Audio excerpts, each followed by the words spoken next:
Kenapa, Dek? Kok mulut kamu berdarah? Tanya Sarah kepada adiknya, Ririn.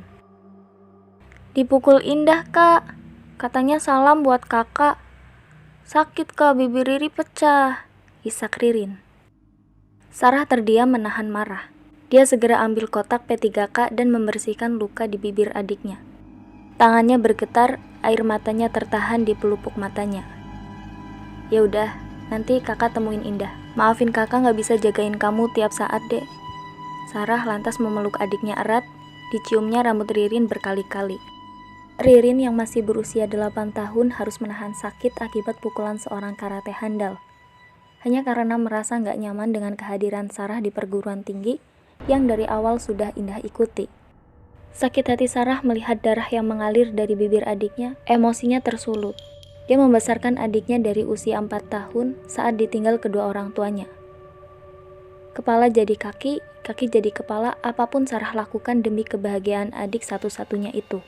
Sekarang, ada yang sangat berani melukai adiknya dengan kesengajaan.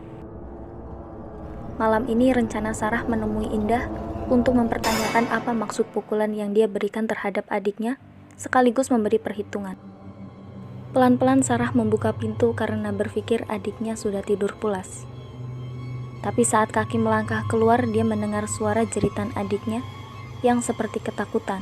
Secepatnya Sarah berlari menuju kamarnya dan memperhatikan keadaan sekeliling. Kemudian memeluk adiknya yang terus berteriak dan meronta.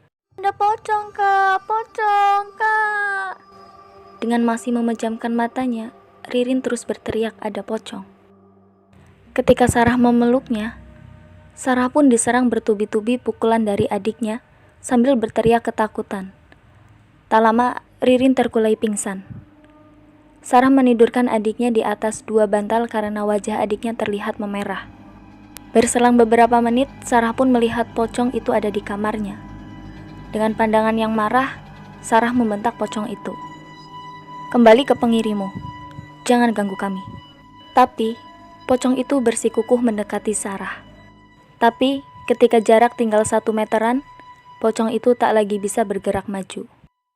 Siapa yang mengirimu ke sini? Tanya Sarah sambil mencoba menelisik ke pocong itu.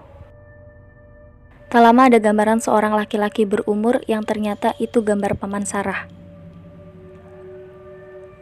Jangan fitnah saudara-saudaraku. Katakan siapa yang nyuruh. Atau aku bilang ke Ki Jangkung, seru Sarah. Ki Jangkung adalah penguasa wilayah Sarah tinggal yang diikuti makhluk lainnya di situ. Sarah sengaja menggunakan nama itu agar urusannya tak bertele-tele, dan si pocong segera mengakui siapa yang menyuruhnya. Tak berapa lama wajah pocong itu memperlihatkan wajah seorang wanita. Dari samar-samar hingga jelas terlihat kalau wajah itu adalah wajah Indah sedang tersenyum sinis. Dendam yang dari siang tersimpan rapat di hatinya kini harus dilampiaskan saat dia melihat wajah Indah. Dengan segera Sarah memberi tendangan menyodok ke arah pocong itu sekaligus membaca mantra hingga pocong itu terlempar. Tak berhenti, Sarah memberi pukulan hingga pocong itu menghilang. Setelah pocong itu tak datang lagi, dengan segera Sarah mendekati adiknya dan berusaha menyadarkan adiknya dari pingsannya. Ririn mengeliat perlahan. Matanya membuka sedikit dan langsung memeluk kakaknya. Takut, Kak, ada pocong, teriak Ririn dalam pelukan Sarah. Sarah membelai Ririn dengan penuh kasih sayang. Udah gak ada lagi, Dek. Sekarang kan kakak di sini nemenin kamu. Dah bobo lagi ya. Kakak jagain kamu, jangan takut lagi ya. Sarah dengan kasih sayangnya bisa membuat Ririn tidur kembali. Sarah menatap wajah adiknya yang polos. Kembali air matanya mengenang di pelupuk matanya. Siapapun yang menyakitimu, Dek, dia berhadapan dengan kakak. Nyawa pun kakak pertaruhkan, bisik Sarah perlahan. Kemudian, Sarah diam-diam keluar rumah dan menuju ke arah rumah Indah. Tapi, Sarah sangat terkejut saat melihat ada beberapa orang di teras rumah Indah. Tapi, itu tak menyurutkan langkah Sarah. Setelah dekat, dia melihat Indah sedang muntah darah yang dibantu oleh orang tua yang menggunakan belangkon dan pakaian ala-ala Jawa. Saat melihat Sarah, sontak Indah melompat dan menyerang Sarah. Beberapa saat mereka saling tendang, saling pukul, saling membanting. Tapi kondisi Indah yang terluka dalam jadi tak seimbang menghadapi Sarah. Beberapa langkah Indah mundur dan kembali muntah darah. Melihat itu Sarah tak tega. Dia mendekati Sarah dan mendudukkan Indah ke tanah. Kemudian mentransfer tenaga murninya. Muntah terakhir itu berupa gumpalan hitam. Setelah itu nafas Indah kembali normal. Indah menarik tangan Sarah dan memeluknya. "Maafin gue, Sar. Gue salah. Gue memang lagi ada masalah. Gue pikir dengan berantem sama lo, kandungan gue bakal gugur. Tapi ternyata gak berasa apa-apa." Bisik Indah perlahan, takut pembicaraannya didengar orang lain. Sontak, Sarah memandang Indah tajam. Indah mengangguk terus-menerus pembicaraannya.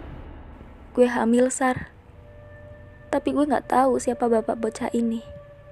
Saat itu gue lagi mabok sama 5 orang kawan cowok. Setengah sadar mereka semua nidurin gue. Dan gue gak punya kekuatan untuk melawan mereka. Gue mabok, Sar, saat itu. Gak nyangka itu membuat gue hamil. Sekarang usia kandungan gue 4 bulan. Indah cerita sambil menahan tangisnya. "Gue takut sama nyokap bokap. Gue harus gimana?" tanya Indah. Hari menjelang pagi, membuat Sarah tak bisa banyak bicara. Dia juga memikirkan adik satu-satunya. "Kita ngobrol lagi besok ya. Gue harus pulang, kasihan adik gue sendirian," kata Sarah. "Sar, maafin gue. Tadi gue nyuruh bapak itu kirim santet ke adik lo. Ternyata malah gue yang muntah darah. Maafin gue ya," kata Indah sambil memegang tangan Sarah. Sarah menghela nafas panjang dan kemudian mengangguk. Keesokan harinya, Sarah menerima telepon lewat nomor kantornya dan diminta segera pulang oleh keluarga Indah. Karena merasakan tidak beres, Sarah izin pulang dari kantornya dan langsung ke rumah Indah. Sesampainya di sana, sudah berkumpul banyak orang dan ada bendera kuning. Sarah terkejut bukan kepalang. Lantas dia segera masuk ke rumah Indah. "Tante." Sarah memeluk mamahnya Indah yang sedang menangis. Mereka berpelukan tanpa bicara. Setelah puas saling melepaskan tangis karena rasa kehilangan, Sarah duduk di samping jenazah Indah. Wajah pucat Indah disertai bibir yang membiru, membuat Sarah bertanya apa penyebab Indah meninggal. Tadi jam 7 pagi, Indah minum bodrek 1 baris dengan vodka 1 botol. Tak lama dia pendarahan. Terus dibawa ke rumah sakit. Tapi dia dan bayinya tak tertolong. Sampai sekarang darahnya masih terus mengalir. Makanya kami memberi plastik di jenazahnya. Maafkan Indah kalau memiliki banyak salah sama kamu, Sarah. Bapak Indah menjelaskan kronologi meninggalnya Indah. Sarah menangis sesenggukan. Dia menyesali kenapa semalam tak mau mendengarkan keluhan Indah. "Maafin gue, Indah. Gue egois. Gue gak mikirin lo yang ternyata lagi kalut luar biasa semalam itu. Maafin gue, Indah." Sarah dipeluk Mama Indah dan dibawa ke kamar Indah. Mama Indah berusaha menenangkan Sarah. "Itu sudah takdir. Tak ada yang bersalah atas meninggalnya Indah. Mama ikhlas meski kehilangan.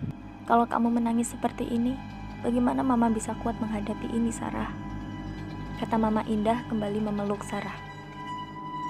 2 jam kemudian, akhirnya jenazah Indah dikebumikan, masih dengan mengeluarkan darah.